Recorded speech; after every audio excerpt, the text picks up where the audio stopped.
Thanks for tuning in to High on Horror. I'm Drew. And I'm John. This episode and every future episode is dedicated to all the horror hounds and smokers out there who want to expand their knowledge of the genre and have a good time. It's good to be back, and today we're going to review The Watchers, the fantasy thriller debut feature of Ishana Night Shyamalan, daughter of M. Night Shyamalan. Does she fill her dad's shoes, or does she come up short? Stick around to find out. All that and more today on High on Horror. Interviews, reviews, and the latest news all rolled into one.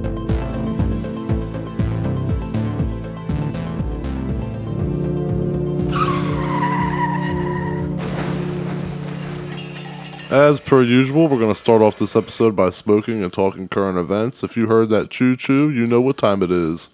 It's time for Strain Wreck, the segment of our show where we discuss what strain we're getting wrecked on. This week I got a pre-roll. We're going to smoke on my morning wood.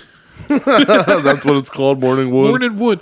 Yeah, so when I went there, I got two pre-rolls, and I got one I saw morning wood. I said, I got to get that. And there was another one called Midnight Climax, and I got that one. Oh, and it's great because like they read off everything as you're leaving. So like my vapes, I got normal strains. We're smoking on the Northern Lights one, and I also have Pineapple Express. Right. Then the ladies look at it, and we have the pre-rolls of morning wood, pre-rolls of Midnight Climax. It's like I feel judged right now. You're damn right. It's a there's not much on it. Getting it just straight from Leafly from Curio, but who is the Jesus too high, the fucking company that makes Morning Wood. Okay. Meet Morning Wood, a sativa sensation blending Captain's cookies, Girl Scout cookies, and purple punch. Well, okay. With dominant terpenes, carafilene, limonene, and mycerin, it delivers an uplifting, anxiety-melting, and relaxing experience. Perfect for jump dating. What the fuck would jump dating be? I don't know, man. I guess I should know. I made it up, right? I thought I was the dyslexic one. Yeah. Nah, I'm just too baked. We had that fucking dab hit. Anyway, perfect for jump starting your day with a smile. But there is no review, so I got nothing fun. So okay, I'm gonna just spark this shit up. All right. Well, first off, here I got a lighter. I knew you were gonna need one. Thank you. Look at that. Look at that. Helpful. Anyway, first off, Chucky has been canceled by Sci-Fi and USA after 3 seasons. That's the big news right now hitting the horror community, especially by the time this episode airs. I haven't heard why. I thought it had something to do with just a shift in scheduling. I believe it wasn't about ratings, but because the show got mostly good reviews. I haven't watched all of season 3 yet, but I'll say that after season 1, which was solid, I had a hard time staying interested and invested in the rest of the series. I didn't care for the direction and all the ridiculous humor. It got to be too much. But Don Mancini, Child's Play creator, he says that while he's heartbroken the show was canceled, he's happy with the time he got, and he vows that Chucky will come back. He always comes back. He's hoping to do his season 4 ideas in a movie, it seems. I'll pass that over to you. Nicole and I watched season 1, and we really liked season 1, and then we watched a couple episodes of season 2, and we just never finished the season. Yeah. And from everything I've heard from you and others, it's kind of each season was diminishing returns. Agreed. It's not the same as Ash vs. Evil Dead, where all the seasons were critically acclaimed, just nobody was watching it. That show was just something special, man. I know. I still miss it. Yeah, I do too. I always fucking rewatch it. I just throw a random episode on here and there. But in other news, Apartment 7A, the Rosemary's Baby prequel, is now available to stream on Paramount Plus. We'll have a review coming out of that for you very soon, in a week or two. Yeah, I still haven't seen it yet. Have you checked it out yet? I was just going to ask. No? Okay. Well, no. So do you have anything it'll for be me? good. It'll be good to discuss. Yeah. So was this about a week ago at this point? Terrifier 3 at Fantastic Fest 2024. So it's a little old. It's a week old at this point. But they said Damien Leone asked the crowd. This is from Dread Central, from Jasmine Crawley's article. Sorry, I don't want to plagiarize off the bat. Right. Hold on. You get your hits in. So they said Damien Leone asked the crowd if they brought barf bags, and they said I should have brought mine as an Art the Clown club member. Jesus. The weed is just... Get your shit together. As an Art the Clown fan club member. There we go. I was already primed for buckets of blood, but Terrifier 3 was an industrial vat of gore. They said it felt like... a 2-hour Mortal Kombat test your might minigame. Oh my god. Yeah, that's like I said, I told you before we started recording. I've heard that a lot of people said this movie's going to get a lot of heat when it comes out. There's some, I don't know if it's all the kills or just the amount of blood in general or one specific kill, because I'm trying to stay away from spoilers. But Could be all of it. I have seen like no lie, like seriously, 6 or 7 people say this movie's going to get in trouble when people see it. Like it's going to get a lot of heat. So I can't fucking wait. And jumping a little bit down here in the article, it said, I floated between beckoning the blood and gritting my teeth, question if I could handle what I was asking for. Terrifier 3 stretched my stamina like an elastic band pulled taut. I felt exhausted within 15 minutes, but was still eager for the ride. Damn. Jesus. Of course, David gets high praise once again. Well, yeah. And it said, if you're going to the theater solely for kills, you'll definitely get your fill and more. Terrifier 3 is far more brutal than the last film. I don't know how you get far more brutal, but we said that after the first one. We said that after the first one, dude. So, yeah, I'll just stop there in the article, but October 11th. Can't fucking wait. So, real story. Okay, now the weed's getting me. Look. So it's a real story. It's not No. kayfabe. No, listen. So, there's this woman, Chris, at my job, okay? And she is... if she ever listens to this episode... She's going to get upset with me. Why don't you use... pause. Yeah. Either don't tell the story, or you don't have to say you work with them. You could just say like a pseudonym. You could give them a fake fair name. Fair enough. Okay. But if they listen to it, would they know that you're talking about them? Possibly not. I'm going to let it go. I'll make it as vague as I can after this pause. I got it. Okay. I got it.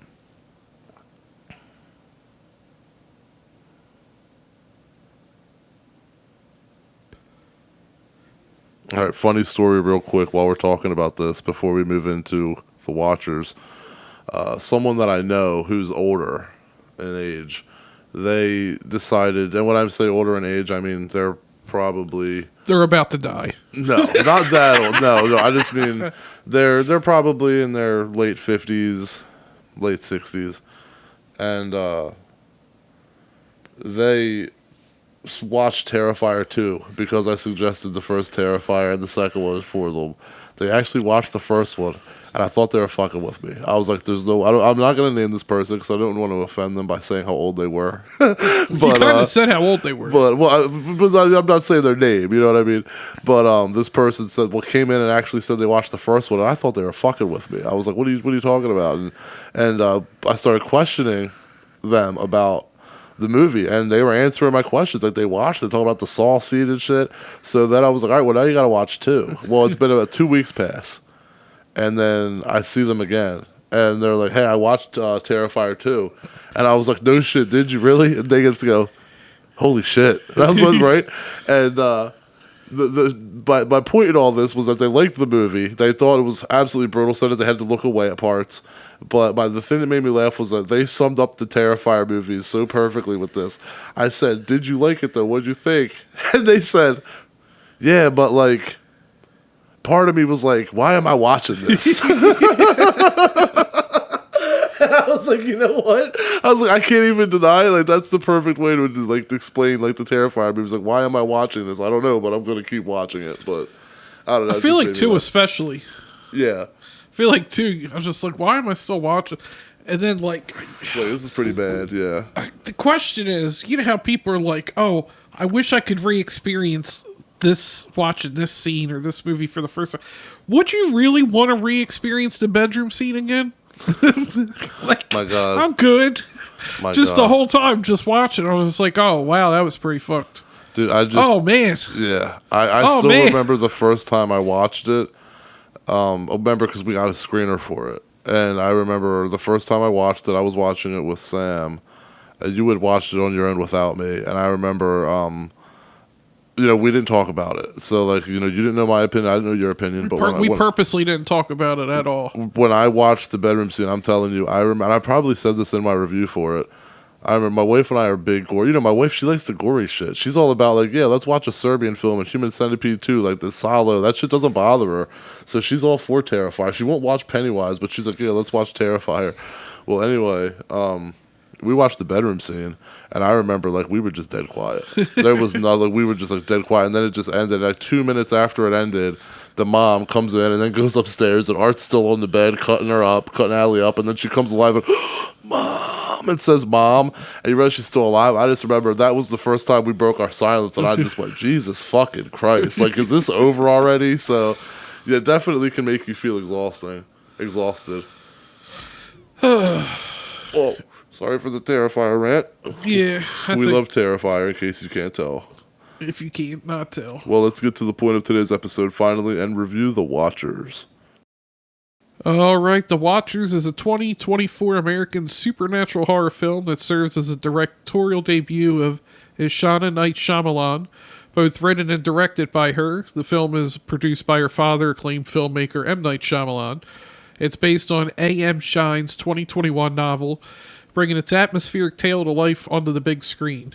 The topic of nepotism frequently surfaced during discussions surrounding the production of The Watchers, and in an interview with Unilad, Ishana Night Shyamalan acknowledged the perspective, stating, by virtue of being born into this life and having a parent in the industry, there's undoubtedly an advantage when entering the field. You inherently possess a sense of what's achievable, similar to any child following in their parents' footsteps.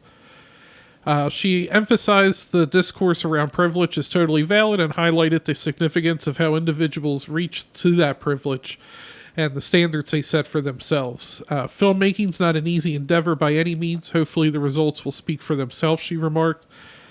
As both a young woman and a Nepo baby, Ishana felt a certain level of pressure while creating The Watchers. And she explained, I thrived in situations where I have something to prove, and it instills a sense of ambition in me and propels me forward. I aim to harness that pressure as fuel in whatever way I can. People bring up Nepo babies all the time in Hollywood. And one of the big examples, she says she's the original. She's not the original, but like Jamie Lee Curtis. Yeah. Like, I don't care. Like, but then like some of these Hollywood celebrities get like upset. They're like, I'm still a good actor. And it's like, well, you could be both. You could be a really good actor. But it's like kind of like what she said, where she's like, yeah, like I learned from my dad, so like I do have like some advantages. Yeah, well, that's like Timothy Chalamet, dude. You heard about that, right? How I'm not gonna, from what I remember. Well, from what I remember with this weed, this was recent that I remember seeing this. His parents work in the industry and have worked in the industry, so basically, like any job that he wants, they get him like front of the line. He gets it. Like, if he says he wants a job, he gets it. Like, Dune, he says he wants a job, his parents get it for him. Like, he gets any job he wants because his parents get it for him. So that's the best, like, form of nepotism right there. Like, Wonka, all he says is, I want it, and his parents can get it for him. So he's getting all these roles due to, like, his end with his... And I can't blame him. Look, like, again, like, I get how, like, oh, that sucks, but God, like, you tell me if the shoe was on the other foot, you wouldn't do the same thing. I would do the same thing. I can't blame him. You were born with that luxury, and it sucks that other people are. It sucks that some people aren't rich. It sucks that some people are poor. It's just, hey, it is what it is. Anyway. Getting into the movie here. Mina, played by Dakota Fanning, is an American immigrant working in a pet shop in Galway, Ireland. I don't know what it is. It seems like there's a lot of horror going on in Ireland, being directed in Ireland. Yeah. I don't know what... it's weird how there's just, like, trends that, like, come out of nowhere. This is Lee Cronin, director of The Evil Dead Rise. I guess he probably had a part in that. She's haunted by the guilt of her mother's death, which she unintentionally caused 15 years ago. She's also estranged from her twin sister. Jesus. Her Twizzler, Lucy. That's twin sister. When her boss assigns her the task of delivering a rare golden conure parrot to the zoo near Belfast, her journey takes a sudden and eerie turn when her car breaks down in the middle of a dense, isolated forest. That shit was like it hit like a force field. Yeah, that shit just like stopped. You know how like usually it'll like slow down, like that shit just stopped. I don't know if you thought what I thought, but I immediately, and I'm gonna say it now because it's not. I immediately thought, oh, this is Aliens. When all the electricity and shit went out in the car, that's what I thought it was going to be. I didn't really think about that. I thought it was going to be Aliens. I was baked in along for the ride. And stranded, she names the parrot Darwin and soon stumbles upon an elderly woman named Madeline. And I can never pronounce this woman's name. Owen Fury? Fury. Dude, she came out of, like, nowhere. Well, she's been doing work over in Ireland, but, like... She was acclaimed over there as a good actress, and then was in that piece of shit Texas Chainsaw movie on Netflix. And the weird thing is, like, everything else I've seen her in, fantastic. But that was her first role coming over from Ireland. Well, I'm not saying first role, but, like, first, like, major horror role. And it wasn't good, and not necessarily... I mean, obviously now we see not on her part, but, like, there was nothing there to make you go, oh, yeah, I definitely need to start casting this woman at horror. I agree. Like, to, like... make her sound bad, but like, I mean, because it worked out, but like everything she's been in since, she's been fantastic. I agree. She leads a strange underground structure.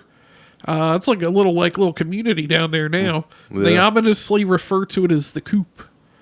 Inside the bunker, Mina meets two others, people trapped there. Cara, which I thought was weird because I see the way her name's spelled and it looks like Sierra. Yeah. But I've never heard it pronounced Cara. Me neither. Played by Georgina Campbell, and Daniel, played by Oliver Finnegan.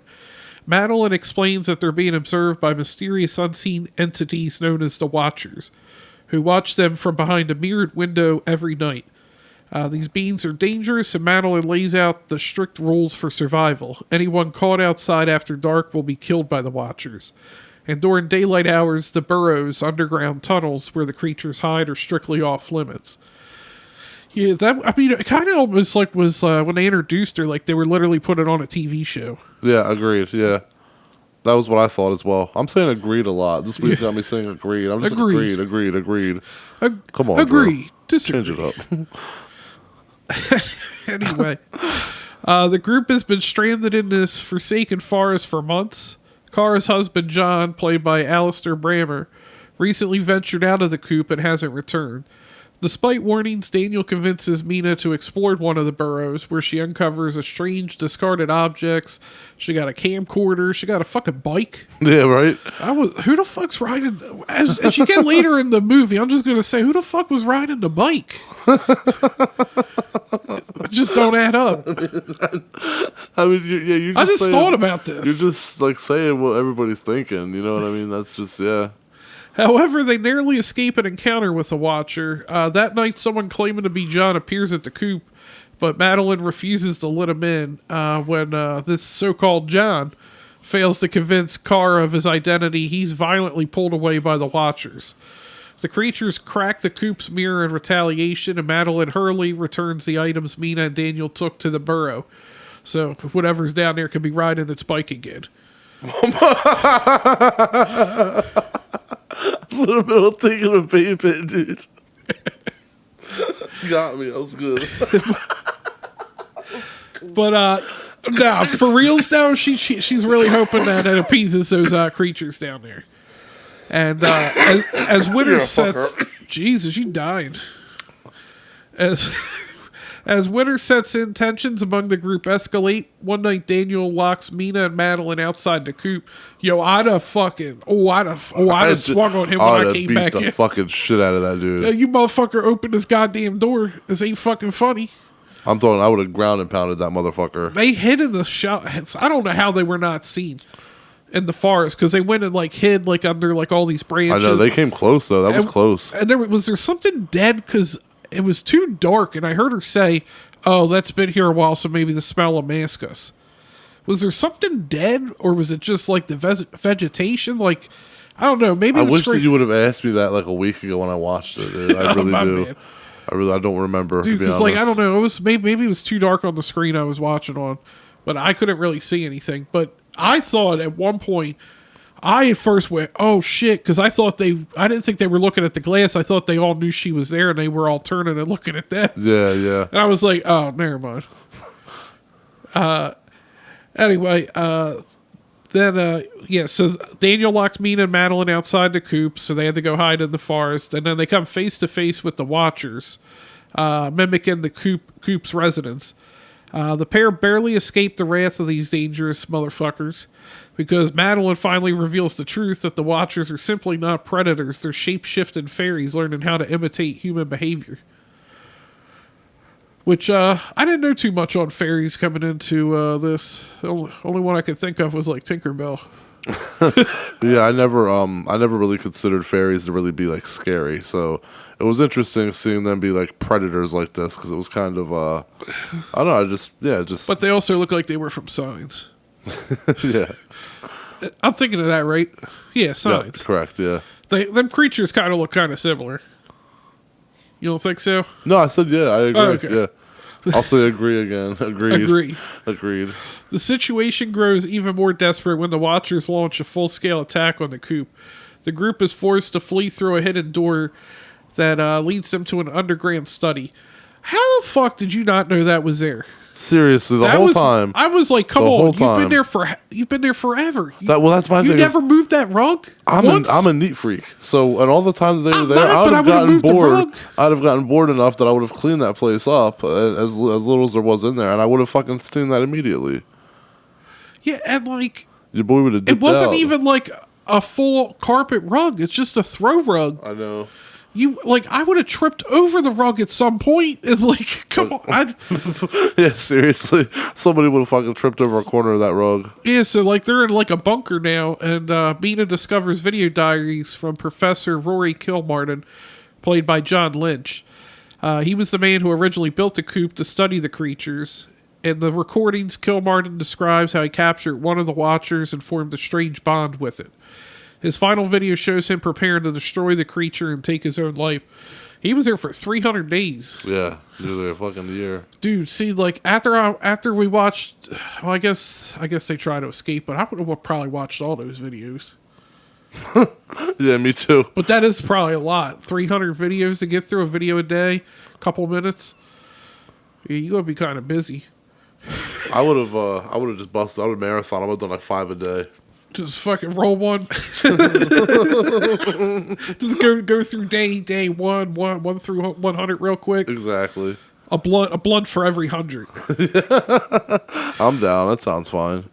So following Kilmartin's instructions, the group decides to use Darwin the parrot to guide them to the river, which marks the edge of the forest and their potential escape. Along the way, Madeline shows them snow markers and reveals that long ago humans fought a war against the fairies, stripping them of their wings and confining them to the forest steps. And just as they reach the river, a Watcher disguised as John attacks and kills Daniel. I mean, like, come on, bro. Like, we all discussed this. Mm-hmm. Like, before we left. Just keep going. Then, no, this fucking idiot Daniel, the first one that shows up and goes, oh, I'm John. I'm Kara's dead husband. Oh, okay. Yep. This motherfucker. Yeah. I don't feel that bad that he died, to be fair. No. We're fucked up. Well, fuck that guy. But, yeah, for real, fuck that guy. But Mina and Kara managed to escape in the professor's boat and reach civilization.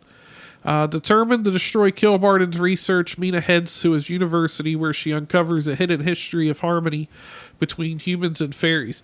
And also, she said that it was her uncle, and this university, like, doesn't check anything. Just go, yeah, go, cool. You can go up to the dead guy's office and just, like, do whatever you want. Nobody cares. What university was that? Yeah, you're right. We got to figure that out. Yeah, because their security's lacking. Some even... So she goes there, she uncovers the human history, well, hidden human history. Jesus Christ. Oh.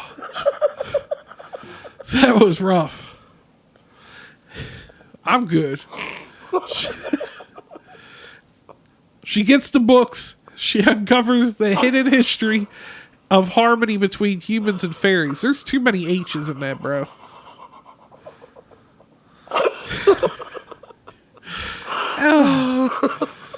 Anyway, so some of these fairies and humans even made it, producing hybrid offsprings who could walk in the daylight, which makes me think of that South Park episode where the gingers, but they don't, the ones that don't have freckles are daywalkers.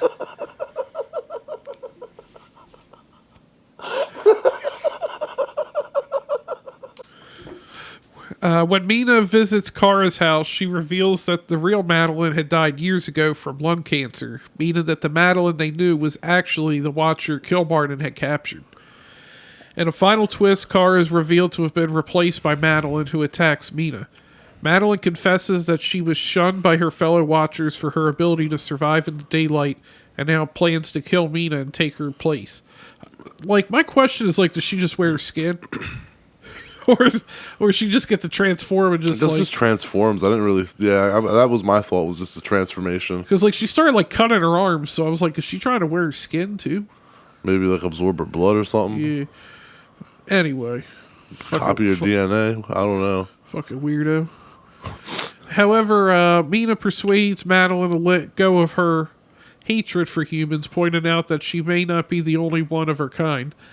Madeline, now free from her bitterness, sprouts wings and flies away, leaving Mina in peace, which makes no sense.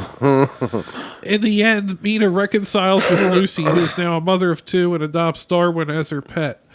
Meanwhile, Madeline, disguised as a human child, watches Mina from afar, slightly keeping guard. So, what'd you think, Drew?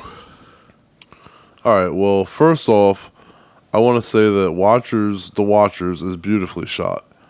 I think Ishana did a fantastic job visualizing her vision and putting it on screen.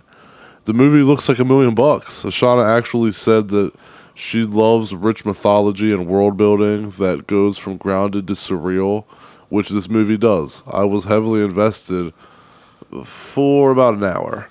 I was drawn to the suspense and mystery and the acting as well. But once we find out that the Watchers are fairies, I immediately lost interest. Honestly speaking, if they aren't Guillermo del Toro's fairies, then I have no interest in fairies because fairies just aren't interesting to me.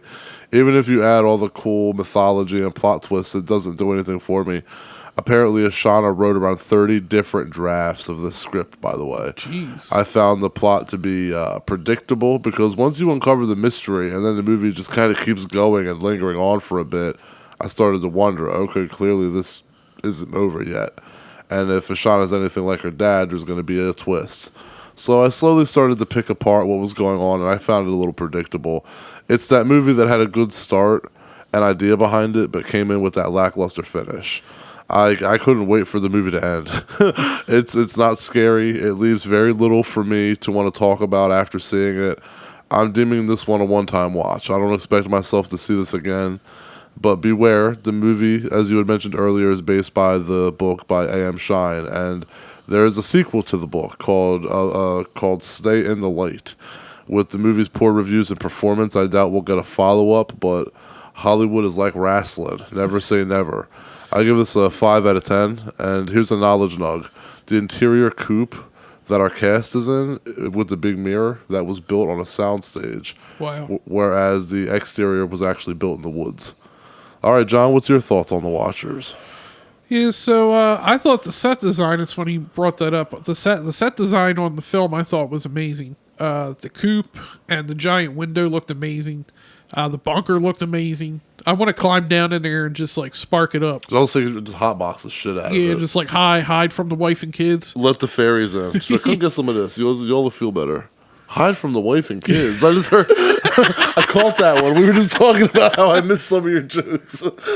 I thought it was very tension filled throughout. I'd say for about 75% of the film. And you talked about how the ending kind of lingered. I thought the same thing. I'm like, I thought we're done here. Yeah. I would have been fine with just that visual of them on the boat. Yeah. Just leaving. Agreed. And you just see like they can't cross the barrier. That would have been perfect. Yeah. Yeah, it started out with a great premise, but man, that ending just fell flat. Yes, it did. It felt like such a letdown from such a strong premise.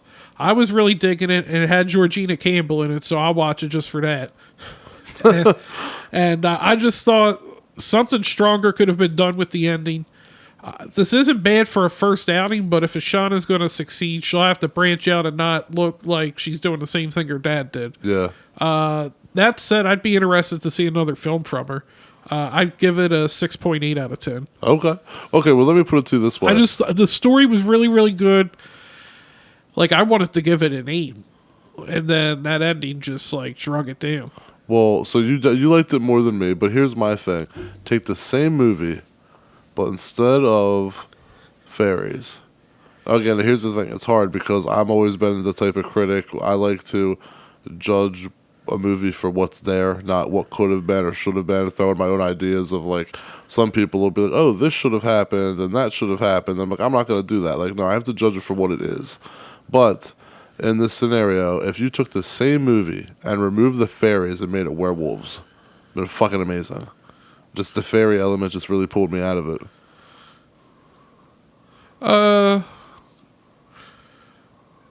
It wasn't that I don't think it was fairies for me. It just the ending just felt underwhelming. Like, oh, hey, you don't have to be so mean. There might be other people like you. Go find peace. Even though you've ripped humans apart for probably how long at this point? Oh, okay, damn, nobody ever pointed that out. What? Like, also, why are you mad at us? You're the fairy people are the one that's saying like we don't want you. Like, yeah, seriously, you ain't even tried humans yet. You just like fucking, I kill all of them. So, yeah, up until that ending, like I said, it was hovering around an 8. So but that ending was just so bad. So I didn't like the ending either. But it seems like that's where you were. Grade, it comes in a little higher than mine. Is that it seems that you stayed interested a little longer than I did. I stopped a little. I got a little after the boat, and after she went to the library. Kind of like towards the end of that. Yeah, the library scene. And I was kind of like, okay, why is this still going on? And then once you start seeing the picture, I was like, I know what's going on here. You can tell when you saw just the hair from the back. You're like, I get it. Yeah, and that was just, I was like, oh, okay. Like I said, if them just leaving on the boat, I would have probably gave it like a 7-something, but yeah, everything just felt underwhelming. I just felt like it was building. I was in it the whole time, and then just, oh, okay. Everybody go home. All right, well, let's wrap this up, and let's see if you can get through our outro without stumbling. I'm not holding high hopes.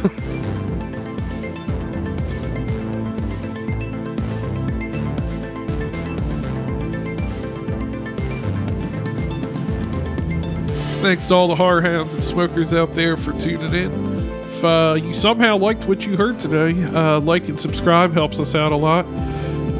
Follow us High on Horror 420, Facebook, Instagram, X, YouTube. YouTube, we get a lot of reviews. Apparently, y'all love, was it a banquet? A banquet, yeah. Anyway, so you can send us an email, highonhorror420@gmail.com. Check out our website, highonhorror.com. And next week, we'll always subject to change. Also like wrestling. Next week, I Saw the TV Glow will be the movie review. Maybe we'll actually see TVs glow.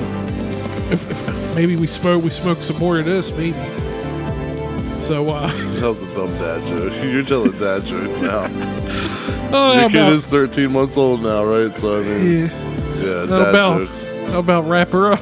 Trying to cut me off. Catch you later. Bye, everybody.